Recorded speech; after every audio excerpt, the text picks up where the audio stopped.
Assalamualaikum warahmatullahi wabarakatuh. Innal hamdalillah nahmaduhu wa nasta'inuhu wa nastaghfiruh wa na'udzubillahi min syururi anfusina wa min sayyiati a'malina. May yahdihillahu fala mudhillalah wa may yudhlilhu fala hadiyalah. Asyhadu an la ilaha illallah wahdahu la syarikalah wa asyhadu anna Muhammadan abduhu wa rasuluh. Allahumma shalli ala Muhammad wa ala alihi wa sahbihi wa man tabi'ahu bil huda ila yaumil qiyamah. Qala Allah ta'ala ya ayyuhalladzina amanu taqullaha haqqa tuqatih wa la tamutunna illa wa antum muslimun. Ya ayyuhan nasu ubudu rabbakumul ladzi khalaqakum min nafsin wahidah wa khalaqa minha zawjaha wa bassa minhuma rijalan katsiran wa nisaa wa taqullaha alladzi tasaaluna bihi wal arham innallaha kana 'alaikum raqiba. Ya ayyuhalladzina amanu taqullaha wa qulu qawlan sadida yuslih lakum a'malakum wa yaghfir lakum dzunubakum wa may yuti'illaha wa rasulahu faqad faza fawzan 'azima. Amma ba'd. Jamaah kuliah subuh Masjid Al-Manar rahimakumullah yang semoga Allah muliakan. Alhamdulillah pada kesempatan pagi hari ini kita masih bisa dipertemukan kembali di dalam majelis kajian kuliah subuh di Masjid Al-Manar yang kita cintai ini. Kita patut bersyukur kepada Allah senantiasa karena setiap saat kita mendapatkan kenikmatan, setiap nafas kita tarik, kita keluarkan itu adalah kenikmatan. Setiap kita beraktivitas, ya, kedipan mata kita itu adalah kenikmatan. Kemudian segala sesuatu yang ada di sekeliling kita itu adalah kenikmatan. Maka kita patut bersyukur kepada Allah dengan dilahirkan dengan ucapan alhamdulillahirabbil alamin.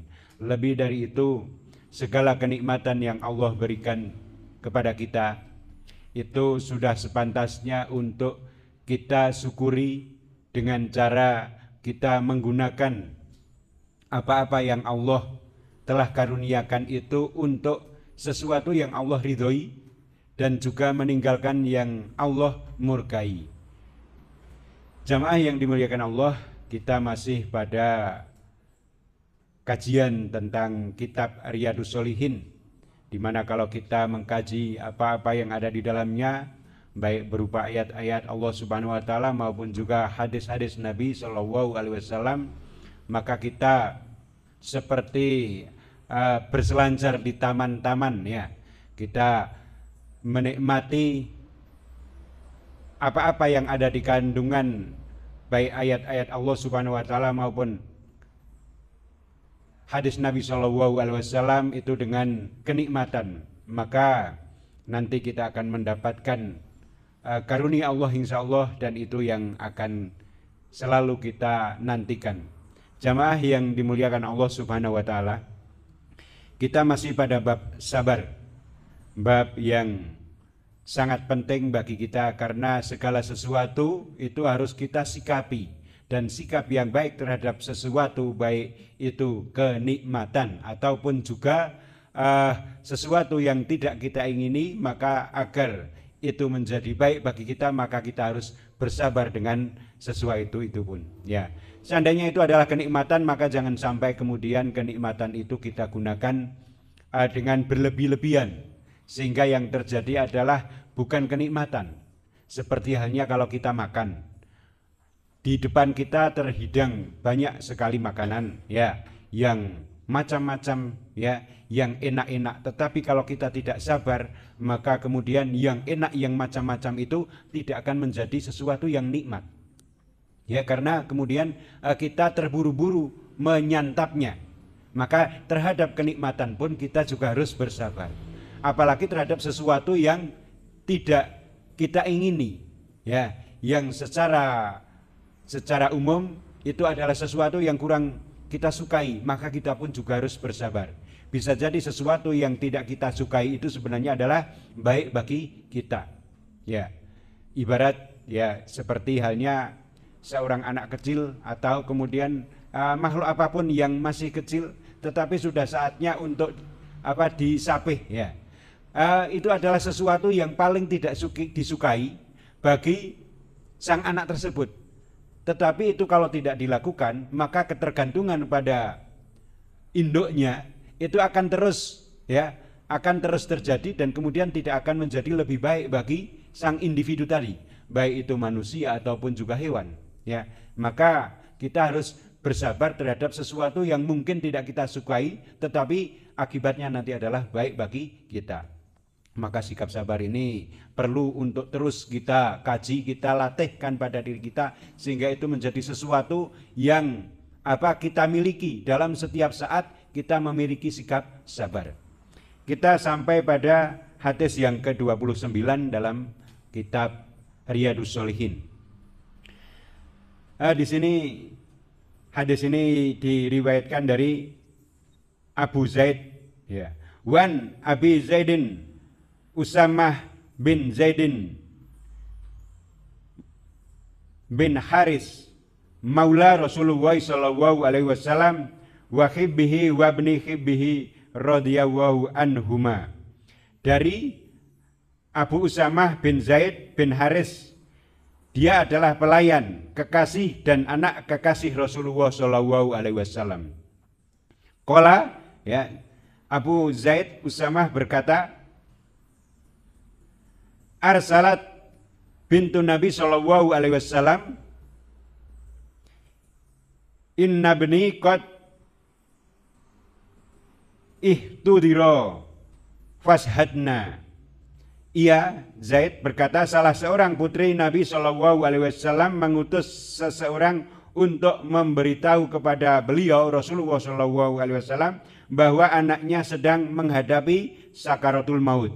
Maka kami diminta Rasulullah untuk datang.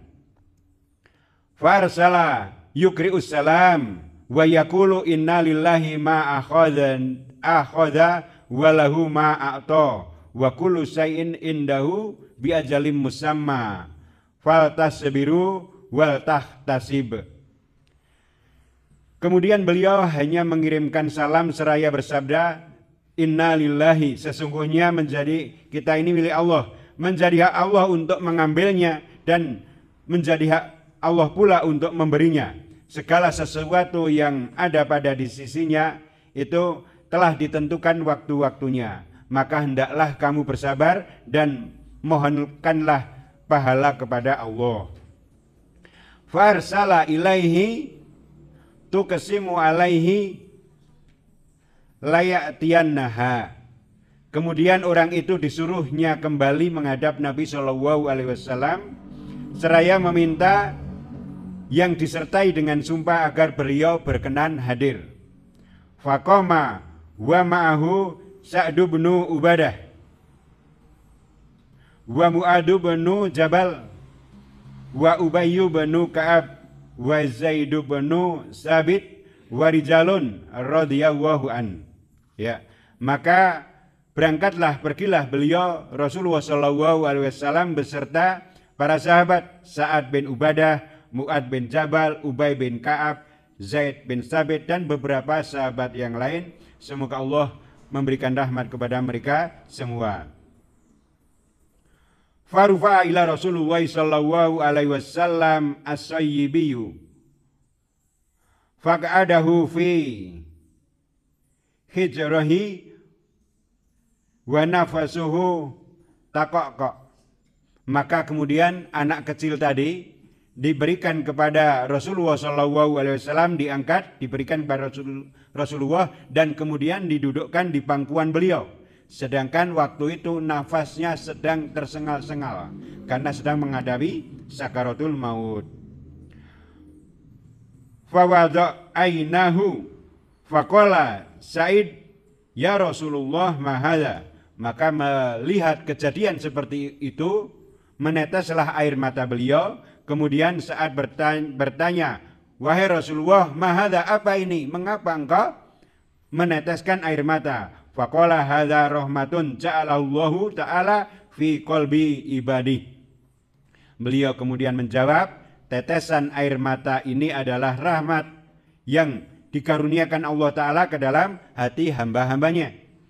Wa fi riwayatin fi qulubi man sya'a min ibadihi wa innama yarhamullahu min ibadir ruhama. Dalam riwayat yang lain disebutkan rahmat Allah tadi diberikan ke dalam hati hamba-hambanya yang dikehendakinya. Sesungguhnya Allah menyayangi hamba-hambanya yang mempunyai rasa kasih sayang. Jamaah kuliah subuh yang semoga dimuliakan Allah, hadis ini diriwayatkan dari sahabat Usamah bin Zaid bin Haris, nama yang kemudian pernah sering kita mendengar. Zaid bin Haris itu adalah dulu hadiah dari Khadijah radhiyallahu anha. Dia adalah budaknya yang waktu itu adalah miliknya Khadijah. Kemudian ketika bersuami dengan Rasulullah, kemudian Zaid ini dihadiahkan kepada Rasulullah, kemudian dibebaskan ya dari perbudakan. Kemudian dia ini sangat dicintai oleh Allah sehingga kemudian seperti menjadi anaknya, karena sejak usia yang kecil itu sudah biasa. Bahkan para sahabat memanggil Zaid ini adalah Zaid bin Muhammad ya. Dan waktu itu belum ada ayat yang menjelaskan, maka ya enjoy saja begitu. Biasa dikatakan ini Zaid bin Muhammad ya. Tetapi kemudian karena memang sangat sayangnya Rasulullah SAW sehingga seperti anaknya. Tetapi kemudian Allah menegur dengan diturunkannya ya surat ya pada surat Al-Ahzab ayat yang kelima, ud'uhum li'abaihim wa aqsatu indallah ya. Panggillah ya mereka itu, yaitu anak-anak itu ya, dengan memakai nama bapak-bapak mereka, dan itu lebih adil di sisi Allah. Jamaah yang dimuliakan Allah Subhanahu wa taala, dari sini kita bisa mengambil manfaat bahwa yang pertama, bahwa mengangkat anak di dalam Islam itu diperbolehkan. Banyak kasus yang kemudian mengharuskan seseorang itu mengangkat anak yang bukan anaknya, kemudian diakui menjadi anaknya sebagai anak angkat. Dan ini diperbolehkan untuk mengangkat anak ini, karena banyak sekali keharusan-keharusan, kejadian-kejadian yang mengharuskan seseorang itu mengangkat anak. Misalnya karena kehendak Allah ya, seorang pasangan suami istri itu tidak dikaruniai anak, maka kemudian dia diperbolehkan mengangkat anak.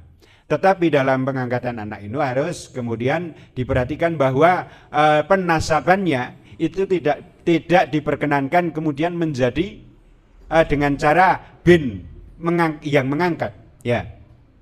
Misalnya ini tadi Zaid kemudian dianak angkat oleh Rasulullah SAW, sehingga secara umum para sahabat mengatakan Zaid bin Muhammad. Ya, ini tidak diperkenankan, ditegur oleh Allah Subhanahu wa taala melalui surat Al-Ahzab ayat yang kelima ini. Sehingga penyebutannya itu adalah dengan menggunakan nama bapaknya, ya. Ya, sehingga dikatakan sebagai Zaid bin Haris, ya. Bin Harisah, ya. Zaid itu adalah nama bapaknya. Kemudian ketika ternyata Zaid bin Harisah ini memiliki keluarga dan kemudian keluarganya pun juga telah masuk Islam, maka kemudian diutuslah keluarga Zaid ini untuk kemudian mengambil Zaid, ya, mengambil Zaid. Ternyata kemudian diberi pilihan oleh Rasulullah SAW. Ya, silakan, kamu boleh mau kembali kepada keluargamu atau kemudian ya itu kehendakmu, kamu mau di mana saja itu dipersilakan. Ternyata Zaid bin Harisah ini memilih tetap berada di keluarga Rasulullah SAW meskipun kemudian sudah ada pilihan, ya. Jadi tentang penisbatannya harus tetap menjadi Zaid bin Harisah, tidak lagi menjadi Zaid bin Muhammad. Dan Zaid ini kemudian memiliki anak yang namanya Usamah, dan Usamah ini sangat dicintai juga oleh Rasulullah, ya. Bahasa kita ya kaya putune dhewe begitu, ya. Sehingga kemudian dalam hadis tadi dikatakan bahwa dia itu adalah kekasih dari kekasihnya Rasulullah Shallallahu Alaihi Wasallam, ya, kekasih dari kekasih Rasulullah Shallallahu Alaihi Wasallam. Kenapa? Zaid bin Harisah itu sangat dicintai. Kemudian Usamah putranya Zaid ini pun juga sangat dicintai oleh Rasulullah. Bahkan kemudian sepeninggalan Rasulullah SAW, ketika kemudian berganti kekhalifahan setelah Abu Bakar, kemudian Umar bin Khattab radhiyallahu anhu, beliau yang menjadi khalifah, ini dalam kegiatan pengurusan negara, ya, ini Rasulullah Umar bin Khattab itu memberikan gaji kepada Usamah itu melebihi dari putranya Umar sendiri, yaitu Abdullah bin Umar. Sampai kemudian Abdullah menanyakan ini dengan nada seperti protes begitu. Loh, kenapa gaji Usamah kok lebih besar daripada gajiku? Padahal aku ini kan putramu, wahai Umar, gitu. Ya, kemudian Umar berkata kepada anaknya itu, Zaid bin Harisah itu lebih dicintai Allah daripada aku. Ya, jadi saking cintanya Rasulullah kepada Zaid bin Harisah. Dan anaknya Zaid itu lebih dicintai daripada anaknya Umar. Ya, sehingga saya lebih mencintai, katakanlah saya harus seperti Rasulullah bagaimana mensikapi seseorang. Ya, ini adalah kearifan dari Umar. Ya, kearifan dari kebijakan dari Umar bahwa beliau mencintai yang Allah cintai. Ya, beliau mencintai yang Rasulullah cintai. Tetapi tentu saja cintanya seseorang kepada orang lain, bahkan Rasulullah sendiri kepada Usamah itu kecintaannya tidak melebihi kecintaannya pada Allah. Kecintaan kepada Allah, kecintaan kepada syariat itu harus lebih didahulukan. Jamaah yang dimuliakan Allah, jadi hadis ini diriwayatkan oleh Usamah. Usamah itu seperti itu. Jadi anaknya, kekasihnya Rasulullah SAW. Jadi Zaid itu adalah sangat dicintai, ya. Dulu budaknya, kemudian dimerdekakan, kemudian memiliki anak yang namanya Usamah. Tetapi saking cintanya itu, meskipun saking cintanya itu tidak boleh kemudian dikatakan sebagai Zaid bin Muhammad, itu tidak. Kemudian dalam kelanjutannya bahwa cerita ini para ulama mengatakan bahwa salah satu putrinya, yaitu putri Rasulullah tadi, mengutus kepada seseorang untuk menyampaikan kepada Rasulullah bahwa salah satu anaknya, anak laki-lakinya itu sedang menghadapi sakaratul maut. Ya, ini para ulama mengatakan bahwa putrinya ini adalah Zainab. Ya, Zainab. Kemudian putri Rasulullah SAW tadi menyuruh seseorang untuk menyampaikan kepada Rasulullah bahwa putranya sedang menghadapi sakaratul maut. Tetapi kemudian karena sibuknya Rasulullah SAW pada masa itu, ya, maka Rasulullah tidak bisa segera hadir. Beliau hanya mengutus orang untuk kemudian menyampaikan salam, kemudian menyampaikan pesannya, ya, menyampaikan pesannya. Inna lillahi ma akhadha wa lahu ma a'ta. Ya, sesungguhnya kita ini milik Allah, ya, dan menjadi hak dia untuk mengambil dan menjadi hak dia untuk kemudian memberinya. Maka kemudian ini kita bisa mengambil manfaat bahwa kita boleh kirim salam, itu boleh.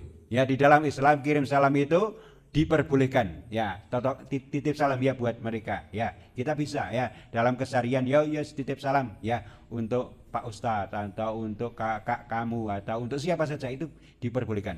Lalu bagaimana menjawabnya kalau kita diberi salam, ya, oh kamu dapat salam dari siapa? Dari orang itu, ya, kemudian kita menjawab salam yang menyampaikan dan salam kepada yang menitipkan tadi. Ya, alaika salam wa alaihi salam. Alaika wa alaihi salam. Alaika kepada kamu, wa alaihi dan kepada dia salam kembali, gitu loh. Juga salam. Alaika wa alaihi salam. Nah, itu cara untuk menjawabnya, ya. Kemudian di sini juga kita bisa mengambil manfaat bahwa kemudian ini adalah ucapan duka citanya Rasulullah, tetapi sambil mengingatkan, ya, kita ini milik Allah, menjadi hak dia untuk kemudian mengambil atau kemudian memberikan, ya, karena saking sedang sibuknya, maka kemudian Rasulullah hanya memberikan pesan setelah salam, kemudian memberi pesan, innalillahi ya. Innalillahi, kita ini milik Allah, ya. Innallaha ma'akhadha walahu ma'ato, sesungguhnya milik Allah lah, ya, semuanya itu. Kemudian bagi kehendak dia itu berkehendak untuk mengambil dan kemudian juga memberi kepada siapa yang dikehendaki. Artinya ini adalah hiburan. Ini semuanya itu milik Allah. Ya, suami kita, istri kita, anak kita, semuanya milik Allah. Sehingga kalau suatu saat diambil, ya sudah, nggak apa-apa, itu milik Allah. Ya. Kemudian wa kullu syai'in indahu bi ajalin musamma, dan segala sesuatu di sisi Allah itu di sisinya itu ada waktu, batas waktu tertentu. Jadi tidak selamanya kalau kita dititipi sesuatu, entah itu nyawa, entah itu harta benda, itu semuanya ada batas waktu tertentu. Kesehatan termasuk, ya, ada batas waktu tertentu yang nanti suatu saat akan diambil oleh Allah. Jadi tidak selamanya itu ada pada diri kita, di sekitar kita. Kalau kemudian suatu saat diambil oleh Allah, ya sudah, nggak apa-apa, itu sudah milik Allah. Nah, inilah pentingnya sabar ada di sini, ya. Jadi karena segala sesuatu itu adalah milik Allah, maka kalau segala sesuatu itu tiba-tiba dikehendaki Allah untuk dicabut dari kita, ya sudah, kita sabar karena itu pada hakikatnya adalah milik Allah, ya. Sehingga seperti yang dikatakan di akhir dari pesan ini, ya, fal tasbir, maka bersabarlah, ya, wal tasib, dan mohonlah berpahala, ya.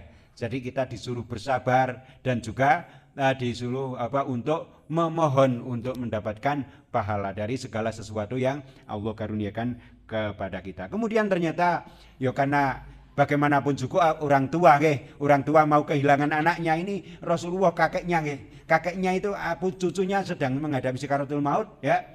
Kok kemudian tidak datang, ya, karena memang sedang sibuknya Rasulullah, ya.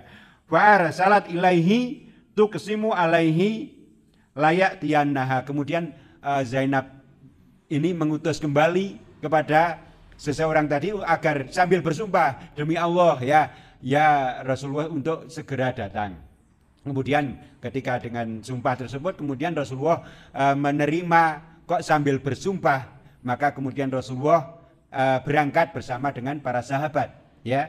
Para sahabat diantaranya adalah Sa'ad bin Ubadah, Mu'ad bin Jabal, Ubay bin Ka'ab, Zaid bin Sabit, dan beberapa sahabat yang lain. Nah, ini beberapa sahabat sedang berada di sisi Rasulullah, ya, di sisi Rasulullah. Ya, ini berarti memang sedang ada keperluan yang penting, dan orang-orang ini, sahabat-sahabat ini adalah sahabat-sahabat terkemuka. Jadi memang sedang ada hal yang penting begitu. Tetapi Rasulullah kemudian tetap berangkat karena dengan bersumpah tadi Zainab tadi. Nah, ini juga kita bisa mengambil manfaat. Boleh kemudian kita itu bersumpah, ya, demi Allah, maka tolong dimakan. Kalau sudah monggo didahar, sudah nggak kita nggih matur nuwun, kemudian tidak dimakannya.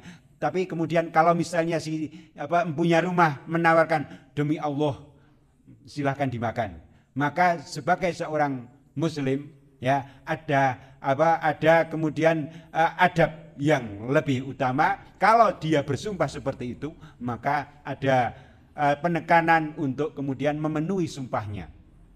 Sehingga Rasulullah pun juga ketika Zainab itu sambil bersumpah, kemudian mendatanginya, meskipun kemudian urusannya sedang penting waktu itu, ya.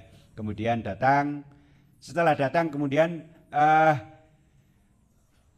anak kecil tadi diberikan kepada Rasulullah, kemudian di pangkuannya ternyata nafasnya sedang tersengal-sengal karena kemudian menghadapi sakaratul maut, dan meneteslah, ya, air mata Rasulullah SAW, sehingga Zaid kemudian berkata, mahala, kenapa ini? Ada apa ini ya Rasulullah? Kenapa engkau menangis? Gitu. Nah, itu kan secara kita mengetahui bahwa yang namanya meratap kan tidak boleh, tetapi ternyata menangis bukan meratap.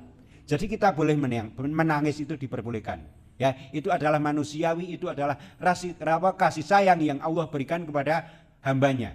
Jadi kita boleh menangis, tetapi berlebih-lebihan sampai kemudian geduk-geduk meja, banting gelas, atau kemudian merubek-rubek baju, ya, atau kemudian menampar-nampar, itu termasuk meratap, maka itu tidak diperkenankan. Jadi harus bersabar. Demikian jamaah Rasulullah SAW, kajian kita tentang Riyadhus Shalihin pada bab yang ketiga pada hadis yang ke-29 ini. Semoga apa yang bisa saya sampaikan ini bermanfaat bagi kita semua. Kurang lebihnya mohon maaf. Kita akhiri. Subhanakallahumma wa bihamdika asyhadu an la ilaha illa anta astaghfiruka wa atubu ilaik. Wassalamualaikum warahmatullahi wabarakatuh.